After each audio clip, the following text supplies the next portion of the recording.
Okay, good evening mga kamista at meron tayong pag-uusapang bago ngayon. Resulta ng nakaraang eleksyon. Actually, kailan-kailan lang, mga nakakaisang araw pala naman. Magre-react lang tayo at magbibigay ng comment doon sa ating number one na senator ngayon, si walang iba kundi si Senator Bongo. Okay. Siya po ang ating number one ngayon na may botong 26 million mahigit na Pilipino na bumoto. Ako po ay hindi nagulat. Hindi po ako nagulat na siya ay mag-number one nung makita ko yon. Kasi, bakit? Unang-una, itong si Mr. Bongo, kahit na nagsisiraan sila noong kanilang magkabilang partido, eh, ako ho naniniwala na may maganda kasing footprint na iniwan to doon sa kanyang nakaraang termino. Kasi maganda naging simula niya. Although maraming kumakalaban sa kanya, pero ang katotohanan niyan, mapakakampi kay PBBM, siyempre yung mga DDS, talagang suportado sila dito 100%. Pero meron ding mga taga-bilang kampo, mga supporter ni PBBM, na bumoto rin dito kay Mr. Bongo, kay Senator Bongo.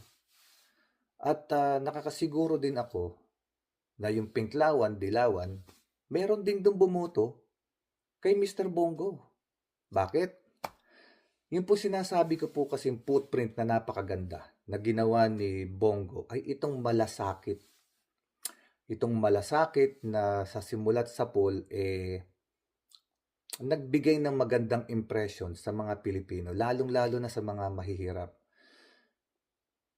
At buhat nung nagkaroon pa ng problema sa PhilHealth, na bumaba yung, I don't know kung totoo ito, pero na-experience to based on my experience ito kasi yan. Na kaya ko nasasabi to, yung reaction ko ito at yung comment ko. At ako saludo doon sa programa ni Senator Bongo na yan. Bakit to? Based on personal experience. Na hospital ang father ko. Malaki ang bills na inabot po namin. Talagang malaki. Hindi ko na sasabihin kung magkano. Siyempre, hindi naman ho tayo mayaman. Kailangan din nating humingi ng tulong sa mga agency o mga na yung po pwedeng bigyan ng gobyerno. Ang experience po namin kasi ito nung kami magbabayad na at yung mga nagsabi sa amin na po pwede naming makuhanan o mahingian ng tulong. Ang unang-unang isang binigay sa amin na option na pwede namin puntahan para humingi ng tulong ay itong malasakit program ni Senator Bongo. At itong DSWD program. Meron din pong sinabing lumapit kami sa gobernador, lumapit kami sa PCSO, tapos sa PhilHealth. Ang father ko po ay naghuhulog ng PhilHealth. Matagal na. Hinuhulugan po namin talaga yan. At religiously, hinuhulugan ng aming pamilya. Para sa panahon nga na baka dumating yan. So ngayon, alam nyo ba, itong malasakit ni Senator Bongo. Teka, unahin ko muna itong PCSO. Itong PCSO, ang hinihingian talaga, siyempre, yung mga abstract galing sa hospital. So, magsasubmit ka, pipila ka. Tapos, ito ang ano niyan.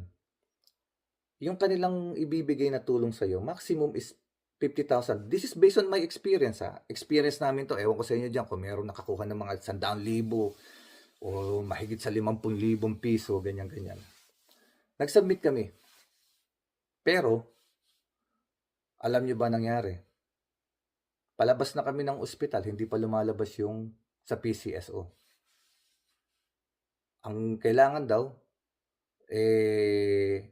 kahit makakuha kami ng guarantee letter at ito namang hospital, kahit makakuha kami ng guarantee letter na nakasubmit na kami sa PCSO, ayaw naman nilang basta tanggapin. Pero paikliin natin yung kwento.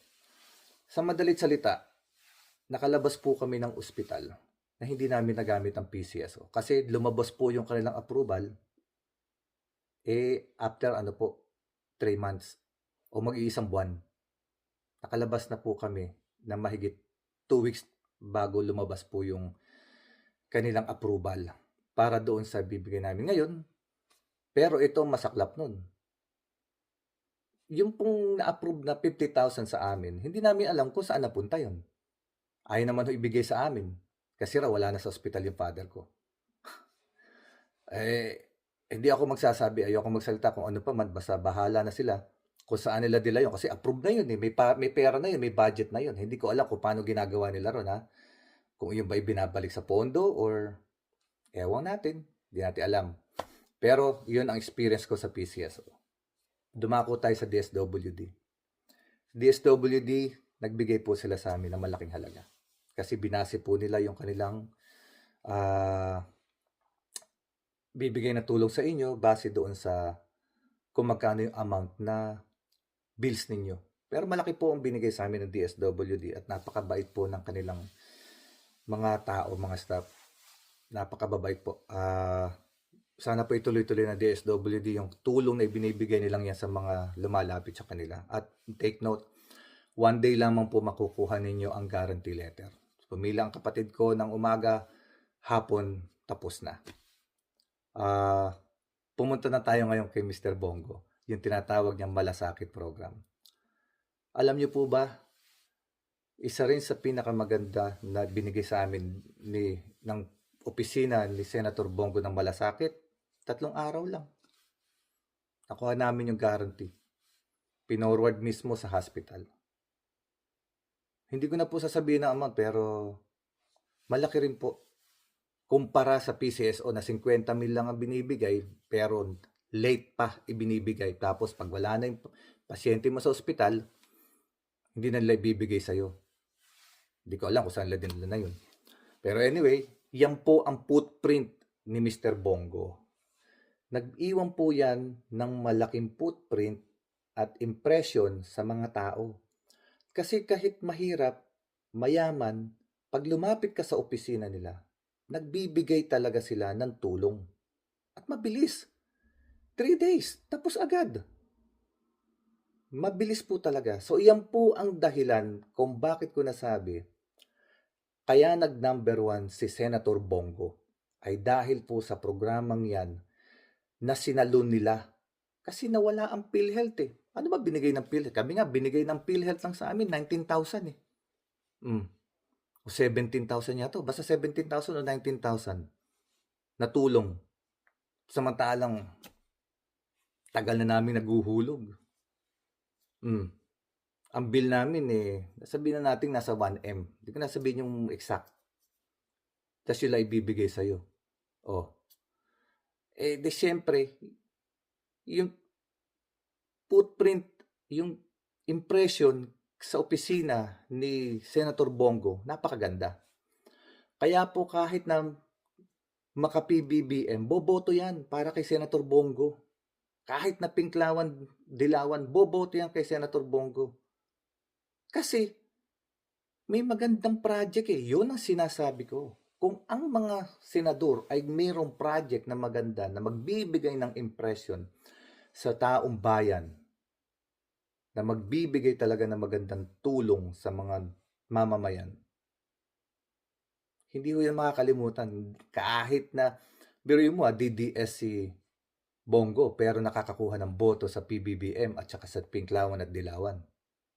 Kasi project ang pinag-uusapan dito Ang pinag-uusapan dito kasi yung ginawa ng tao, hindi yung kanyang affiliation sa isang organisasyon. Kaya yan po mga kamista, iyan ang number 1 na analysis kung bakit nag-number 1 si Senator Bongo. And I salute sa kanyang project na yan. Sana magtuloy-tuloy. At sana yung umiikot-ikot na balita na meron daw tawag dito, yung arrest warrant na lalabas sa ICC. Ito lang ang masasabi ko dyan. Kung sakali mang mangyari yan, Sino magtutuloy naman nung malasakit? Sino ang aako? Di natin alam mga kaibigan, di natin alam mga kamista. Basta tayo, yan lang ang aking reaksyon at yan ang aking comment. Nag-number 1 si Senator Bongo dahil sa magandang ginawa niya. May maganda siyang ginawa. Hindi lamang hindi inisip ng tao yung kanyang affiliation kung nasaan siyang grupo. Ang inisip ng tao, yung nagawa niya sa lahat. Kasi yung programa niya ay sa lahat. Hindi yun para lang sa kanyang organization. So yan po mga kamista, yan lang po ang aking obserbasyon at sana po sa susunod nating pagkikita, mayroon pa tayong magandang may share sa inyo. At congratulations muli kay Senator Bongo for being a number 1 senator. At sana hindi lamang si Senator Bongo gumawa ng mga magagandang project para sa tao. Sana silang 24 senador, meron silang gawain na programa na talagang mag-a-uplift at tutulong sa tao. Hindi lamang sa mga elitista, dapat hanggang laylayan, hanggang sa pinakamahirap na mamamayan.